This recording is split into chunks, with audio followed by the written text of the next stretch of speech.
Kerala nurse నిమిషప్రియకు ఉరిశిక్ష విధిస్తారా లేక ఆగేనా అనే ఉత్కంఠ ఇప్పుడు కొనసాగుతుంది.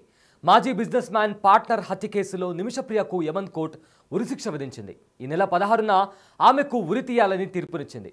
ఆమె ఉరిశిక్ష తీర్పు వైరల్గా మారడంతో సేవ్ నిమిష అంటూ క్యాంపెయిన్ మొదలైంది. ఉరిశిక్ష నుంచి ఆమెను తప్పించేందుకు సామాజిక కార్యకర్తలు ఉద్యమిస్తున్నారు. దీంతో భారత విదేశాంగ మంత్రిత్వ శాఖ కూడా స్పందించింది. శిక్ష పడకుండా చూద్దామని తెలిపింది. అయితే నిమిషప్రియ ఉరిశిక్ష నుంచి తప్పించుకునేందుకు ఒకే ఒక్క ఛాన్స్ ఉంది. అవకాశం ఏంటో చూసే ముందు అసలు వ్యాపారి భాగ్యస్వామిని నిమిష ఎందుకు చంపింది? ఆ కేసేంటో ఇప్పుడు తెలుసుకుందాం. కేరళలోని పలక్కాడ్ జిల్లాకు చెందిన నిమిషప్రియ నర్సు.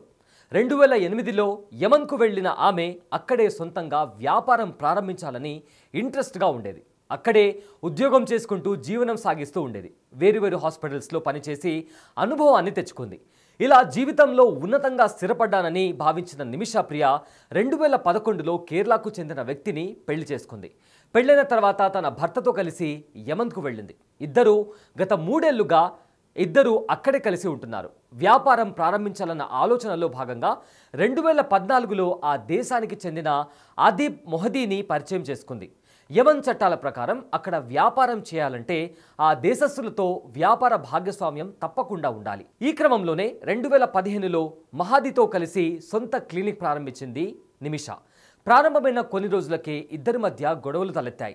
దీనిపై నిమిషప్రియ యమన్ పోలీసులకు ఫిర్యాదు చేసింది. 2016లో మెహదీని అరెస్ట్ చేశారు అక్కడి పోలీసులు.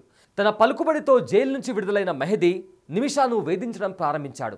ఈ క్రమంలోనే బెదిరింపులకు పాల్పడ్డాడు. ఆమె దగ్గర నుంచి పాస్పోర్ట్ లాక్కొని చంపేస్తానని హెచ్చరించాడు. ఇక సీన్ కట్ చేస్తే మెహదీ ఒక రోజు నీళ్ల ట్యాంకులో శవమై కనిపించాడు. అతని శరీరం ముక్కలు ముక్కలుగా నరికి ఉంది.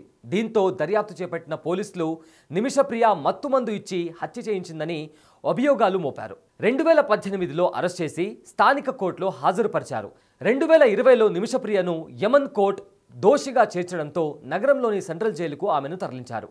ఇన్నేళ్లు జైలు శిక్ష అనుభవిస్తూ నిమిషప్రియకు 2023లో యమన్ సుప్రీంకోర్టు సైతం కింది కోర్టు తీర్పును సమర్థించింది. ఈ క్రమంలోనే ఆమెకు ఉరిశిక్ష విధిస్తూ కోర్టు ఉత్తర్వులు జారీ చేసింది. దీనికి కారణం తమ దేశ పౌరులను హత్య చేస్తే యమన్ చట్టాలు ఉరిశిక్ష విధిస్తాయి. ఆమెపై వచ్చిన ఆరోపణలకు మరణశిక్ష విధిస్తున్నట్టు తెలుస్తోంది. అయితే ఆమె మరణశిక్షపై యావత్ భారతదేశం ఉత్కంఠంగా ఎదురుచూస్తోంది. దీనికి కారణం భారత ప్రభుత్వం ఇందులో జోక్యం చేసుకోవడమే.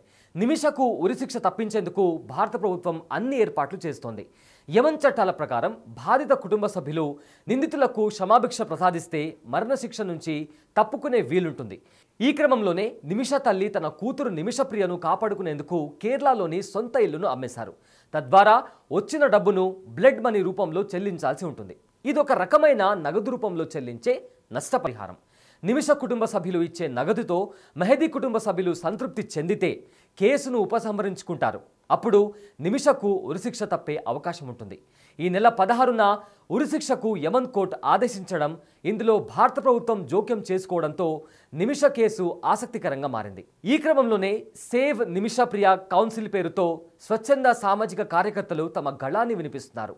ఆమెకు ఉరిశిక్ష నుంచి తప్పించుకునేందుకు ప్రత్యేకంగా పోరాటాన్ని చేస్తున్నారు. ఒకవేళ నిమిష హత్య చేసి ఉంటే తన ఆత్మరక్షణలో భాగంగానే మెహదీని చంపి ఉంటుందని భావిస్తున్నారు. ఈ కేసులో యమన్ పోలీసులు పూర్తి స్థాయి దర్యాప్తు చేయాలని డిమాండ్ చేస్తున్నారు. నిమిష హత్య చేసినట్లు ఎలాంటి ఆధారాలు ఉన్నాయో కోర్టు ముందు ప్రవేశపెట్టాలని నిరసన చేస్తున్నారు. దీంతో ఈ కేసులో ఇచ్చిన ఉరిశిక్ష తీర్పు ఎలాంటి మలుపు తిరుగుతుందో అన్న ఉత్కంఠ నెలకొంది. కేవలం ఉరిశిక్ష అమలుకు 6 రోజులే గడువు ఉండడంతో ప్రతి ఒక్కరిలో ఆసక్తి నెలకొంది.